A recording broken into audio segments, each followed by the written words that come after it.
Hello? Demond? I can't hear you. You can hear me? I can't hear you. Yo. I hate this call.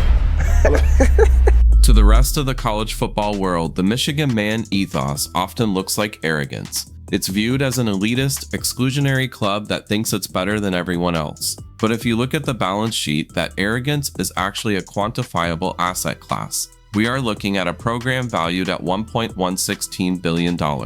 But unlike new money programs that need to win national titles to stay relevant, legacy brands like Michigan operate on a different economic model. Most sports businesses fight for customer acquisition every season. Michigan doesn't. They are engaged in generational wealth transfer. This isn't about nostalgia. It is the most effective customer acquisition cost suppression tool in modern business. In an era where private equity is trying to buy everything in sports, we need to investigate why culture is the only unbuyable moat left in the $20 billion college sports industry. To understand the value of this moat, look at the Big Ten's record-breaking media rights deal, valued between $7 and $8 billion. By 2026, this contract is projected to distribute roughly $82.6 million annually to every school in the conference. But here is the reality. The networks are paying a tradition tax. They aren't writing 10-figure checks for the median performance of the conference. They are paying a premium specifically for the inventory provided by legacy brands like Michigan and Ohio State. Think of this in terms of risk-adjusted inventory.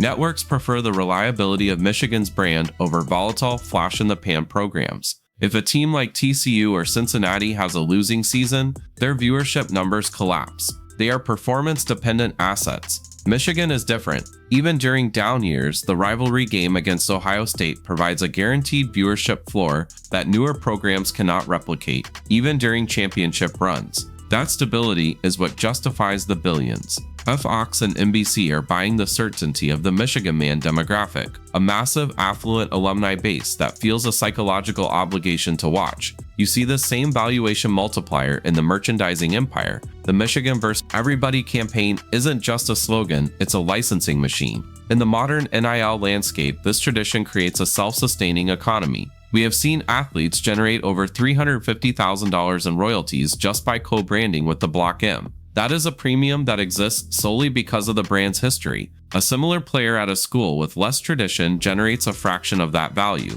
The Michigan man economy effectively turns history into immediate cash flow.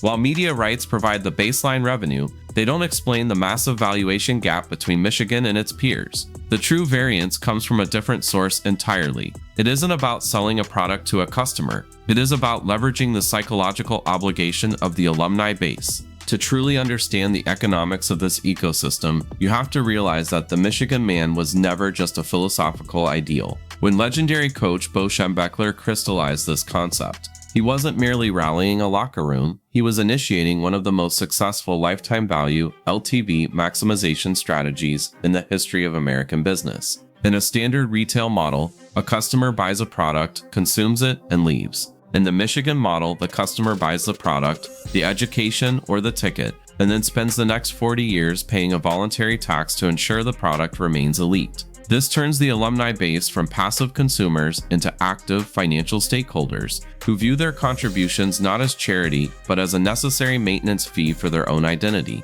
We can see the raw output of this strategy in the Look to Michigan campaign metrics. The university tracks approximately $68 million in annual athletic donations, a figure that serves as the lifeblood of the department. However, the correlation between on-field success and philanthropic velocity is undeniable. Following the 2023-2024 national championship, we didn't just see a celebration, we saw a liquidity event. This mirrors the trend we tracked at the University of Georgia, which saw an $86.4 million revenue surge following their 2021 title. The difference with a legacy brand like Michigan is the sustainability of that peak. While newer contenders often see a sugar rush of donations that fades as excitement wanes, the Michigan man ethos converts that excitement into a baseline expectation. The championship didn't just generate a one-time bonus, it reset the floor for what donors perceive as the standard of giving. This financial impact bleeds well outside the athletic department through the Flutie effect. This is the phenomenon where on-field success translates directly into academic demand.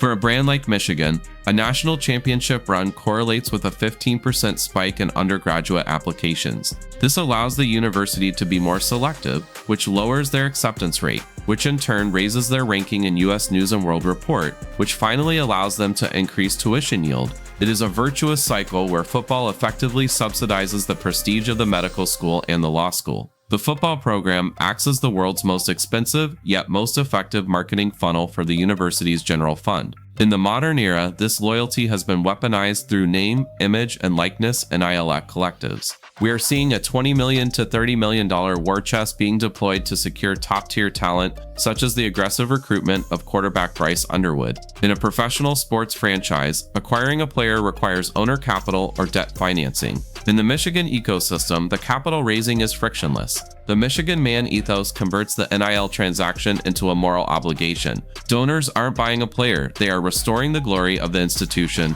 The psychological trigger allows the program to crowdsource a payroll that rivals professional teams, without the athletic department ever touching its own balance sheet. This donor loyalty creates a formidable buffer, but the question remains, how does it stack up against the new wave of private equity and oil money entering the sport? This is where we have to contrast the Michigan model against its contemporaries. You have the Texas model, which is built on the volatility of oil wealth, and the Oregon model, which is essentially a corporate subsidiary of Nike. Those are powerful, but they are fragile. They rely on the solvency of a specific industry or a specific billionaire. If the oil market crashes or Phil Knight pulls back, the model creates a liquidity crisis. Michigan, by contrast, operates on a decentralized financial moat. The brand does not rely on a single benefactor, but on a multi-generational army of millions. This structure lowers the customer acquisition cost CAC to near zero. Grandparents recruit their grandchildren into the fandom before they can even walk.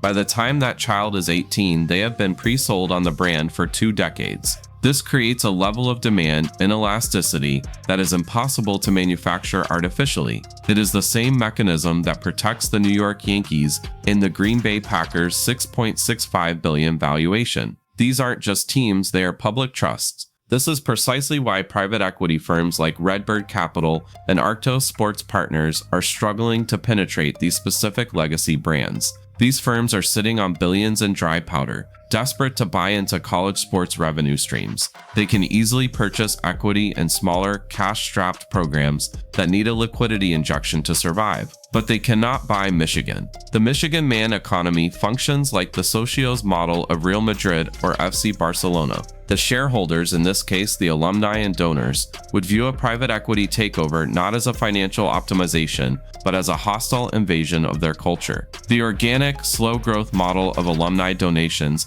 acts as a poison pill against corporate takeover. Furthermore, this tradition asset class is recession-proof. In economic downturns, consumers cut discretionary entertainment. They cancel Netflix. They stop going to the movies, they eat out less, but they rarely cut identity-based consumption. A Michigan man will skip a vacation to keep his season tickets. He will drive an older car to ensure his donation level remains consistent. When you are selling a product, you are subject to market forces. When you are selling an identity, you are insulated from them. This makes the revenue quality of a legacy brand significantly higher than that of a high-performing expansion team. The revenue is recurring, predictable, and resilient, regardless of the macroeconomic climate. When you strip away the pageantry, the Michigan Man economy is a closed-loop system where history justifies premium pricing, and premium pricing funds the history. It is a perpetual motion machine of capital that defies standard business logic. For those of you working in sports business, the lesson here is critical. Your goal shouldn't be to build a better product. Winning games is a commodity. Everyone is trying to do it, and it is a zero-sum game. Your goal must be to build a religion.